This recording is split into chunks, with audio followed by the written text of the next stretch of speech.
नमस्कार साथियों। पिछली वीडियो में हमने जेपीएससी जेट पेपर वन का हल किया था। आज की इस वीडियो में जेपीएससी जेट पेपर टू शिक्षा शास्त्र या एजुकेशन के 100 प्रश्नों को हम देखने जा रहे हैं। कभी भी प्रीवियस ईयर क्वेश्चन को देखने का अर्थ ये होता है कि अगर बाद में भविष्य में फिर कभी आपके सामने ये प्रश्न आ जाए तो आपसे दोबारा से गलती ना हो यदि आपने एक बार गलती कर दिया है। तो चलिए शुरू करते हैं बिना अधिक समय लिए। पहला सवाल था, analysis of sociological processes involved in education institutions is a specific concern of which of the following?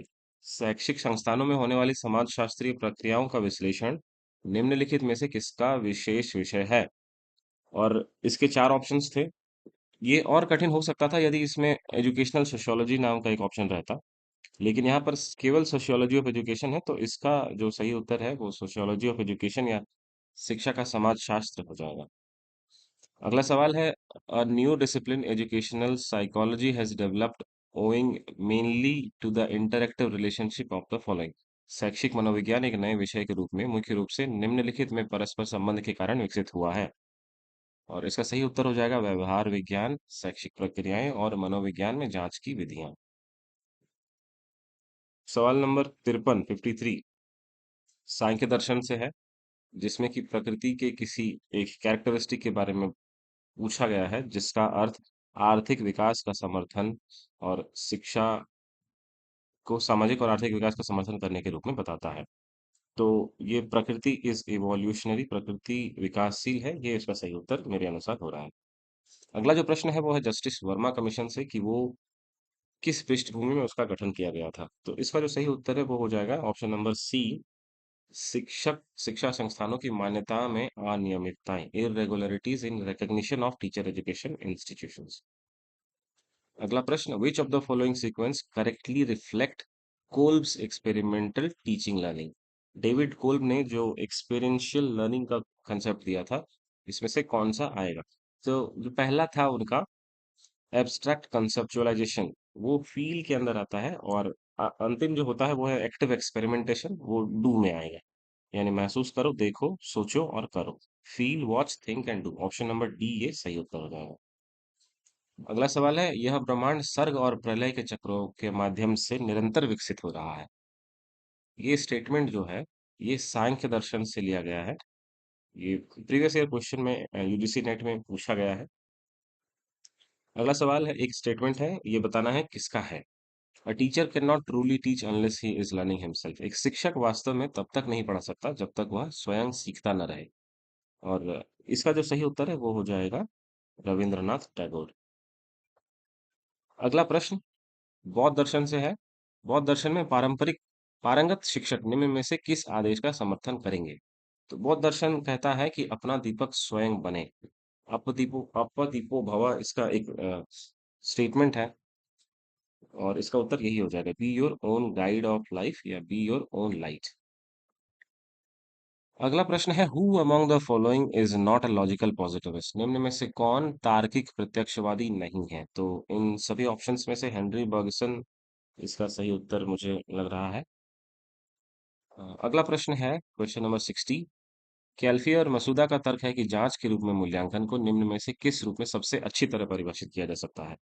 तो इसका जो सबसे लंबा उत्तर है इसमें ये होगा, आप शायद अपने तुक्का भी अगर लगाया होगा तो लंबा उत्तर ही देखकर इस पे लगाया हो, पर इसमें तुक्का लगाने जैसा कुछ है नहीं, तो इसका उत्तर ये हो जाएगा, एक अंतःक्रियात्मक चक्रीय प्रक्रिया, लिफ्ट से ज्यादा रोलर कोस्टर। ठीक। अगला प्रश्न, थॉर्नडाइक के निम्नलिखित नियमों में से कौन सा स्किनर के क्रियात्मक अनुकूलन प्रतिमान के अधिक निकट है? तो ये क्वेश्चन बहुत बार पूछा गया है पहले भी बहुत सारी परीक्षाओं में, तो इसका लॉ ऑफ इफेक्ट, प्रभाव का नियम, ये इसका सही उत्तर हो जाएगा।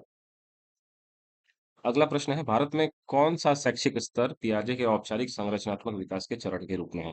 तो पियाजे ने जो संज्ञानात्मक विकास के जो चरण दिए हैं उसमें से फॉर्मल ऑपरेशनल स्टेज, जो अंतिम स्टेज है, उसमें जो बच्चे आएंगे वो कौन से स्तर के होंगे? तो माध्यमिक और उच्च स्तर जो है 11 से 15 वर्ष की आयु में, और जो उनका फॉर्मल ऑपरेशनल स्टेज है, ये उसका उत्तर हो जाएगा option number C. Things as they are, as they are likely to be encountered in life rather than words. शब्दों की बजाय जो कुछ जैसा भी है और जैसा भी जीवन में उनसे सामना होने की संभावना, मतलब चीजें जैसी हैं उन्हीं स्थिति में, उन्हीं उनकी वास्तविक स्थिति में कौन सा दर्शन है जो उसकी बात करता है। तो रियलिस्ट जो है वो इसके साथ ज्यादा फिट होंगे, तो इसका उत्तर यथार्थवादी या रियलिस्ट हो जाएगा। अगला प्रश्न है, who advocated the logical analysis of languages for getting a true meaning. तो इसका जो उत्तर बर्ट्रैंड रसल हो जाएगा, जिन्होंने लॉजिकल एटॉमिज्म का कंसेप्ट दिया था, उसी से संबंधित ये प्रश्न। Use of science and technology in replacing existing social practices is termed as. विज्ञान और प्रौद्योगिकी का उपयोग करके पारंपरिक सामाजिक प्रथाओं को बदलने की प्रक्रिया को क्या कहा जाता है? तो इसे हम मॉडर्नाइजेशन या आधुनिकीकरण कहते हैं। अगला सवाल है, बीएफ स्किनर के अनुसार बच्चों में भाषा विकास निम्न में किसका परिणाम है? तो स्किनर ये मानते हैं कि बच्चों में जो भाषा विकास होता है वो इमिटेशन और रीइंफोर्समेंट की वजह से, अनुकरण और पुनर्बलन की वजह से होता है। अगला सवाल है, सामाजिक अधिगम का सिद्धांत किसने दिया? बीएड में जो थ्योरीज पढ़ाई जाती हैं उसमें उसमें से एक सामाजिक अधिगम का सिद्धांत भी है जो अल्बर्ट बांदुरा ने दिया था। स्पेलिंग की गलती यहाँ पर है, बांद्रा लिखा हुआ है और ये बांदुरा होगा। किसी शोध परियोजना में शिक्षक द्वारा धीमी गति से सीखने वाले छात्र की गहन जांच को निम्न प्रकार से परिभाषित किया जा सकता है। तो किसी एक ही बालक पे अगर, एक ही स्टूडेंट पे अगर कोई स्टडी या कोई रिसर्च हो रही है तो उसे हम केस स्टडी कह सकते हैं, और ये उसका सही उत्तर हो जाएगा। ठीक। अगला प्रश्न है, क्वेश्चन नंबर 69 तक हम पहुंच चुके हैं। Research for exploring the applicability of a theory. किसी एग्जिस्टिंग थ्योरी की एप्लीकेबिलिटी की हम जांच कर रहे हैं किसी रिसर्च या शोध में, तो वो रिसर्च किस प्रकार का रिसर्च होगा? तो उसे हम अप्लाइड रिसर्च कहेंगे, अनुप्रयुक्त शोध।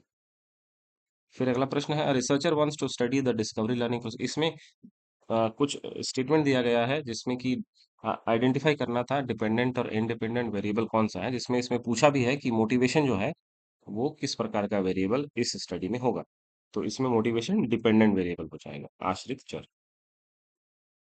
Which of the following statement cannot be considered true with reference to Indian education since independence? इन चार स्टेटमेंट्स में से कौन सा सही नहीं माना जा सकता? तो ये जो स्टेटमेंट है, the expansion of higher education has raised the quality of education at all levels. सभी स्तरों पर क्या गुणवत्ता में विकास हुआ है? नहीं। तो यही उसका सही उत्तर होगा। इसके बाद प्रश्न है, भारत के संविधान के अनुच्छेद 31 से 51 किससे संबंधित है? तो आपको भली भांति पता होगा कि ये जो है डीपीएसपी या राजनीति के निर्देशक सिद्धांत भाग 4 संविधान का 31 से 36 से 51। प्रश्न संख्या 73, विच reinforcement schedule in operant conditioning produces the most stable and consistent rate of responding। क्रियात्मक अभिधारणा में कौन सा सुदृढ़ीकरण कार्यक्रम अर्जित व्यवहार में स्थिरता उत्पन्न करने की संभावना रखता है? तो इसमें option D, variable ratio schedule of enforcement, परिवर्तनीय अनुपात सुदृढ़ीकरण अनुसूची, ये इसका उत्तर होगा। अगला प्रश्न है, which learning theory explains behaviour as an emergent result of interaction between person and environment.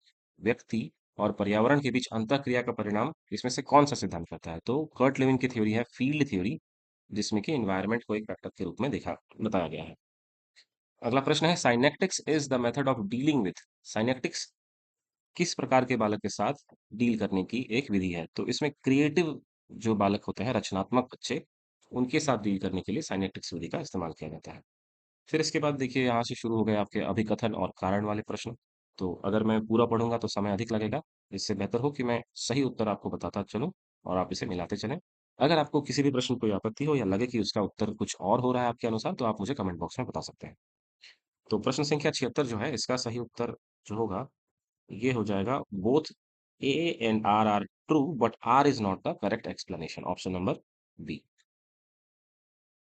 अगला प्रश्न 77, फिर से अभिकथन कारण समाजीकरण के बारे में कुछ बताया गया है और टैगोर से उसे कोरिलेट करके कारण के रूप में दिया गया है। तो इसका जो उत्तर होगा, क्वेश्चन नंबर 77, फिर से मुझे लग रहा है कि ये उत्तर दोनों सत्य हैं पर आर व्याख्या नहीं करता है। क्वेश्चन नंबर 78, इस प्रश्न में शिक्षा नीति के बारे में, इम्पैक्ट असेसमेंट के बारे में बताया गया है और उसकी प्रभावशीलता सुनिश्चित करने की बात की गई है, और इसका जो उत्तर होगा वो होगा, ए और आर दोनों सत्य हैं और आर इसकी सही व्याख्या करता है। फिर 79 में फिर से सामाजिक योग्यता अंतःक्रियाओं के माध्यम से विकसित होती है और उसे प्रभावित करने वाले कारकों में पर्यावरण और सहपाठी शामिल है, जो कि इसकी सही व्याख्या करता है। क्वेश्चन नंबर 80, फिर से अभिकथन कारण, और यहाँ पर जो दोनों स्टेटमेंट हैं वो एक दूसरे से अलग हैं, हालांकि इस दोनों सही हैं, तो इसलिए बी ऑप्शन सही हो जाएगा कि इसकी सही व्याख्या नहीं करते हैं। इसके बाद जो पंचकोश हैं उनसे रिलेटेड प्रश्न था, जिसमें कि सेट करना था सबसे पहले कौन आता है और सबसे बाद में कौन आता है। तो इसमें सबसे पहले सी आएगा, आनंद अन्नमय कोश, और उसके बाद सबसे अंत में बी आएगा, आनंदमय कोश, ऑप्शन नंबर सी।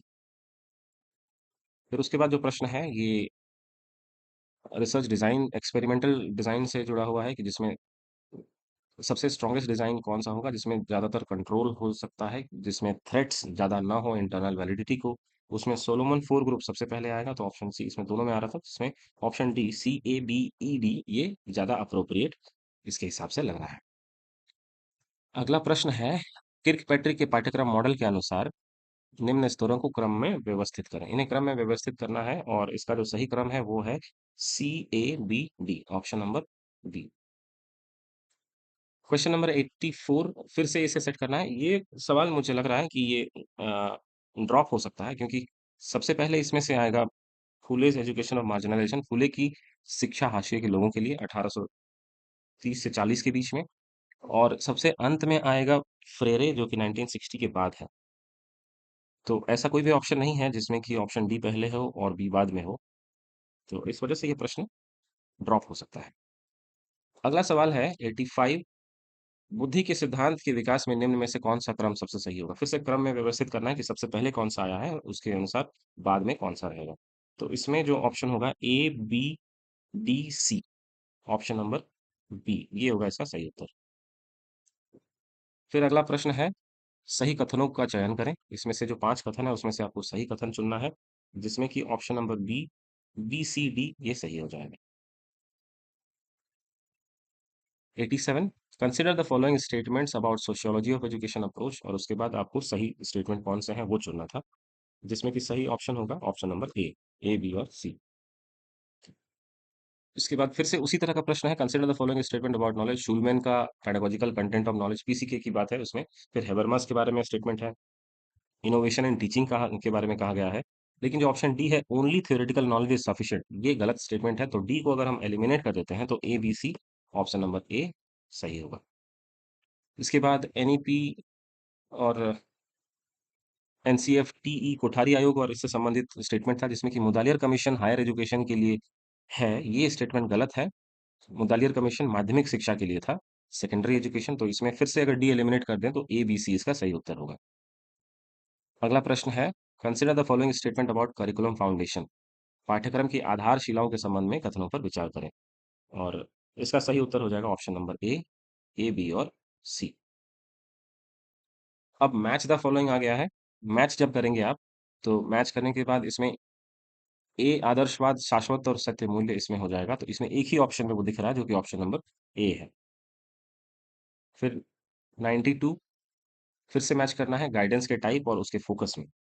तो इसे आप मैच करेंगे जब एजुकेशन होता है एकेडमिक डिसीजन, और एजुकेशन एकेडमिक डिसीजन शैक्षिक निर्णय एक ही ऑप्शन में है, जो कि ऑप्शन नंबर ए है।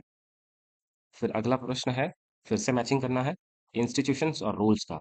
इन इंस्टीट्यूट्स को जब हम मैच करते हैं, तो यहाँ पर भी NCERT किससे जुड़ा हुआ है, NCERT नेशनल करिकुलम से जुड़ा हुआ है, या सबसे आसान मान लेते हैं हम NCTE जुड़ा हुआ है टीचर एजुकेशन से।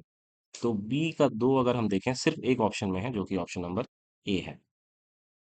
फिर करिकुलम चेंज और फैक्टर्स को 94 नंबर क्वेश्चन में मैच करना था, और इसका भी ऑप्शन नंबर ए सही उत्तर है। कई सारे प्रश्नों में लगातार ऑप्शन ए सही आ गया। ठीक, अब 95 नंबर क्वेश्चन है, कमीशंस को और उसकी सिफारिश से मैच करना था। तो मुदालियर कमीशन माध्यमिक स्तर पर बहुस्तरीय शिक्षा, ये मैच हो रहा है A3 के साथ, क्वेश्चन नंबर 95।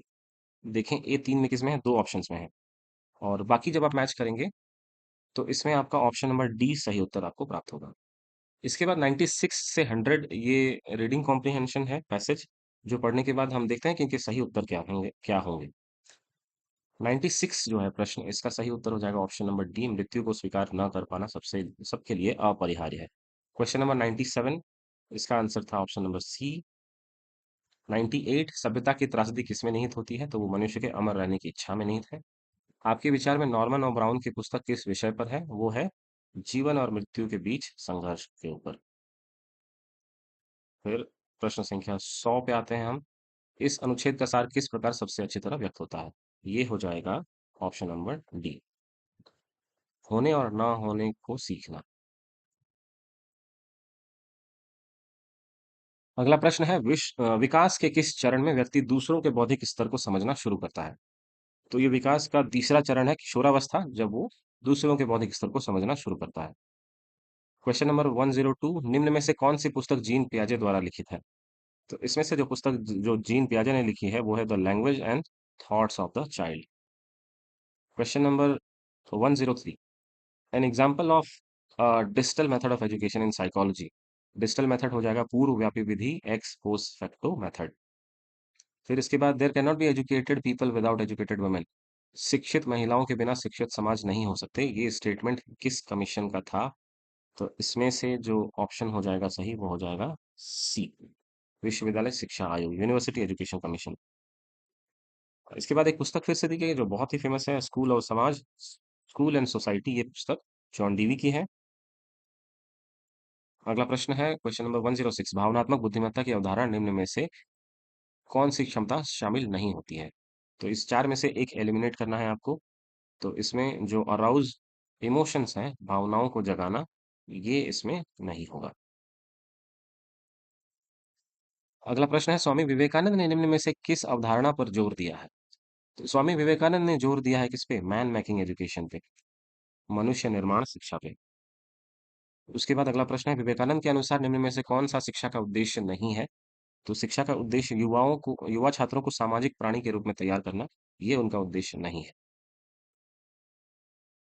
अगले प्रश्न पे चलते हैं, राष्ट्रीय शिक्षा प्रणाली के दो महत्वपूर्ण कार्य क्या हैं? तो राष्ट्रीय शिक्षा प्रणाली के दो महत्वपूर्ण कार्य हैं, परंपराओं का संरक्षण और विकास को सुगम बनाना। क्वेश्चन नंबर 110, निम्नलिखित में से कौन सा संस्कृति का रूप नहीं है? तो इसमें से जो संस्कृति का रूप नहीं है वो हो जाएगा इंडस्ट्रियल, औद्योगिक संस्कृति नहीं होती है। फिर विश्वविद्यालय अनुदान आयोग अधिनियम किस वर्ष लागू किया गया था? ये लागू किया गया था 1956 में। क्वेश्चन नंबर 112 है, ललित कला और सौंदर्य शास्त्र को पाठ्यक्रम में सर्वोच्च प्राथमिकता किसके द्वारा दी जाती है? Fine arts and aesthetics are given top priority in the curriculum by, ये जो है आइडियलिज्म के द्वारा सबसे अधिक किसकी प्राथमिकता दी जाती है? फिर क्वेश्चन है तार्किक विश्लेषण का विषय क्या है? What is the content of logical analysis? तो इसमें empirical truth, scientific truth, cognitive knowledge, ये सभी आ जाएंगे और ऑल ऑफ द अबव इसका सही उत्तर हो जाएगा। क्वेश्चन नंबर 114, शारदा एक्ट किस लिए फेमस है इंडियन कंटेक्स्ट में? तो शारदा एक्ट जो है इसने चाइल्ड मैरिज से रिलेटेड काम किया था, लड़कियों के बालिकाओं के बाल विवाह पर प्रतिबंध लगाता है ये। क्वेश्चन नंबर 115, डॉक्टर राधाकृष्णन विश्वविद्यालय शिक्षा आयोग की रिपोर्ट में धार्मिक शिक्षा के बारे में क्या बातें कही गई है? तो इसमें कहा गया है धार्मिक शिक्षा आध्यात्मिक शिक्षा की ओर ले जानी चाहिए, religious education should lead to spiritual education. 116, एक शिक्षिका ने अपनी कक्षा में समाज मितीय परीक्षण कराया है, उसकी कक्षा में सबसे लोकप्रिय छात्रा को इस प्रकार वर्गीकृत किया गया है। तो सबसे लोकप्रिय जो है वो स्टार या तारा, ये इसका सही उत्तर हो जाएगा। Question 117, the best way to motivate a child to learn, किसी बच्चे को सीखने के लिए प्रेरित करने का सबसे अच्छा तरीका क्या है? उसकी पहले से मौजूद प्रेरणाओं को पुनर्निर्देशित करने, to rechannel the motives of his he she already has. Question number 118, छात्रों में समस्या समाधान बढ़ावा देने के सबसे महत्वपूर्ण तरीकों में से एक है उन समस्याओं पर जोर देना जो उनके लिए वास्तविक हो। फिर 119, किस दर्शन में कक्षा की निगरानी प्रणाली, मॉनिटोरियल सिस्टम, ये प्रीवियस ईयर क्वेश्चन है जो कि थोड़ा इसमें कॉन्ट्रडिक्शन है, आइदर इसका आंसर वैदिक भी हो सकता है या इस्लाम भी हो सकता है। तो मैं इसमें इस्लाम के साथ जाऊंगा, क्योंकि यूजीसी नेट के प्रीवियस ईयर क्वेश्चंस में भी ये ऑप्शन है। पर किसी किसी आयोग ने जब परीक्षा कराई है तो उसने उत्तर वैदिक को भी माना है, तो इसमें दोनों में से कोई भी उत्तर आयोग दे सकती है। Question number 120, which doesn't belong to the group of other three, इन चारों में से कौन सा एक अलग है ये आपको बताना है। तो इसमें से जो ऑपरेंट कंडीशनिंग थ्योरी है, लर्निंग है, ये अलग हो जाएगी इन तीनों से। विच of the following is best mobility multiplayer, गतिशीलता गुणक कौन सा है इन चारों में से? तो गतिशीलता गुणक किसका हो जाएगा? एजुकेशन, शिक्षा। अगला सवाल है which of the following is a primary group? इन चारों में से प्राइमरी ग्रुप कौन सा होगा? तो प्राथमिक ग्रुप में जब आप सामाजिकरण के प्राथमिक ग्रुप पढ़ते हैं तो उसमें फैमिलियल या परिवार आता है प्राथमिक समूह में। अगला प्रश्न है researcher studies in the effect of peer group interaction of learning. फिर से एक प्रश्न जो आया था वेरिएबल्स से जुड़ा हुआ, यहाँ पर भी वही प्रश्न है और इसमें भी जो लर्निंग स्टाइल है ये आपका डिपेंडेंट वेरिएबल या आश्रित चर सही उत्तर हो जाएगा। अगला प्रश्न है which of the following education system support scientific progress? Scientific progress कौन सा एजुकेशन सिस्टम सपोर्ट करता है? तो उसमें रियलिस्ट एजुकेशन, यथार्थवादी शिक्षा, ये इसका सही उत्तर होगा। फिर अगला प्रश्न है what change in education is necessitated by globalization? वैश्वीकरण के कारण शिक्षा में क्या परिवर्तन आवश्यक हो गया है? वो होगा शिक्षा का आधुनिकीकरण, मॉडर्नाइजेशन ऑफ एजुकेशन। अगला प्रश्न है which of the following of which what is the purpose of reviewing the related literature for conducting action research? क्रियात्मक अनुसंधान करने के लिए संबंधित साहित्य की समीक्षा का उद्देश्य क्या है? तो ये हो जाएगा सी, प्रभावी विचारों और प्रथाओं की पहचान करना, to identify the effective ideas and practices. प्रश्न 127 which of the following is the definitive characteristic of qualitative research? Qualitative research में डेफिनेटिव कैरेक्टरिस्टिक ये है कि रिसर्चर्स सब्जेक्टिव रिफ्लेक्टिविटी, शोधकर्ता की व्यक्तिपरक चिंतनशीलता, और बाकी ये जो तीनों हैं वे ये क्वांटिटेटिव रिसर्च की कैरेक्टरिस्टिक्स हैं। फिर 128 है Talcott Parsons theory of functionalism considers the significance of which of the following system as not appropriate? Parson की थ्योरी के हिसाब से कौन सा अप्रोप्रिएट नहीं है, जिसमें कि इकोनॉमिक सिस्टम उसका सही उत्तर हो जाएगा। अगला प्रश्न है what is horizontal mobility associated with? क्षैतिज गतिशीलता किससे संबंधित है? तो जो क्षैतिज गतिशीलता है ये आपकी संबंधित हो जाएगी एक ही स्तर में उत्थान, upliftment in the same stratum. Question 130 Stanford Binet test of intelligence, जो स्टैनफोर्ड बिनेट का बुद्धि परीक्षण है वो इनमें से किसका उदाहरण है? मौखिक परीक्षण का, गैर मौखिक का, प्रदर्शन का या समूह का? अंग्रेजी इसमें ज्यादा आसान है, वर्बल, नॉन वर्बल, परफॉर्मेंस और ग्रुप टेस्ट। तो ये वर्बल टेस्ट का एग्जाम्पल है, तो ए इसका सही उत्तर होगा। अगला प्रश्न है the most basic category of Maslow's hierarchy. Maslow की हायरार्की में जो पदानुक्रम सिद्धांत मैस्लो का पढ़ते हैं हम लोग, अभिप्रेरणा से जुड़ा हुआ या मोटिवेशन से जुड़ा हुआ, उसमें सबसे बेसिक सबसे नीचे कौन सा है? तो वो हो जाएगा फिजियोलॉजिकल नीड्स या शारीरिक आवश्यकताएं। 132 which scope of in service teacher education includes? सेवारत शिक्षक शिक्षा किसको सम्मिलित करता है? तो वो होगा कौशल एवं ज्ञान का अद्यतन करना, updating skills and knowledge. 133 under the समग्र शिक्षा framework which of the following agency is designated as the nodal agency of teaching? तो जो समग्र शिक्षा फ्रेमवर्क है उसमें नोडल एजेंसी कौन सी होगी? एससीईआरटी। फिर एनसीएफ 2005 से जुड़ा हुआ सवाल है कि इसे इनिशिएट किसने किया था? तो ये आसान सा प्रश्न है जिसका उत्तर हो जाएगा एनसीईआरटी, ऑप्शन नंबर डी। इसके बाद जैन दर्शन से एक प्रश्न था, मैं पढ़ देता हूँ, वो थोड़ा धुंधला दिख रहा है। Which of the following is said to be the immediate knowledge of Jain philosophy? तात्कालिक ज्ञान किसे कहा गया है? तो वो हो जाएगा क्लेयरवॉयंस, दिव्य दृष्टि। क्वेश्चन नंबर 136 बौद्ध दर्शन के अनुसार निम्न में से कौन सा कारक सही ज्ञान में सहायक है? तो इसमें सही ज्ञान में सहायक हो जाएगा right faith and right resolve, सही आस्था और सही संकल्प। अगला प्रश्न है teacher is faced with problem of choosing appropriate teaching method for transaction of a course content which branch of philosophy will mostly describe is? एक एक सही शिक्षण विधि के चयन में कंटेंट के आधार पर शिक्षक नहीं कर पा रहा है तो उसमें कौन सा जो दर्शन का भाग है वो उसे मदद करेगा? तो एपिस्टेमोलॉजी जो है वो ज्ञान से जुड़ा हुआ होता है, शिक्षण विधियों से जुड़ा हुआ है, ज्ञान मीमांसा, और वो उसका उत्तर देगी या उस शिक्षक को समझने में सहायता करेगी। Question number 138 in which of the following areas the contribution of Savitri Phule is highly acclaimed?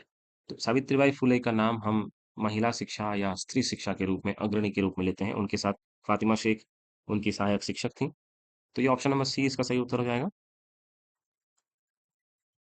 Question number 139 who among the following thinkers has contributed towards the concept of integrated education? Sorry integral education. तो integral education या समग्र शिक्षा की अवधारणा किसकी है? श्री अरविंदो या महर्षि अरविंद की है। इसके बाद अगला प्रश्न है निम्नलिखित में से किसने प्रतिभावान लोगों की शिक्षा का विचार प्रस्तुत किया है? तो इसमें प्लेटो है, इन्होंने ये विचार दिया है कि शिक्षा जो है प्रतिभावान लोगों को दी जानी चाहिए जो कि शासक होंगे बाद में जाकर। क्वेश्चन नंबर 141, जो रॉबर्ट स्टेक्स का मॉडल है, उसे हम किस नाम से जानते हैं? तो रॉबर्ट स्टेक का जो मॉडल है, उसे हम काउंटेनेंस मॉडल के नाम से जानते हैं। ऑप्शन ए इसका सही विकल्प हो जाएगा। Question number 142, which of the following factors is associated with positive social change? सकारात्मक सामाजिक परिवर्तन से जुड़ा हुआ कौन सा ऑप्शन है? तो इसमें ऑप्शन 4 जो है डी, स्ट्राइविंग फॉर एक्सेलेंस, उत्कृष्टता का प्रयास, ये इसका सही विकल्प होगा।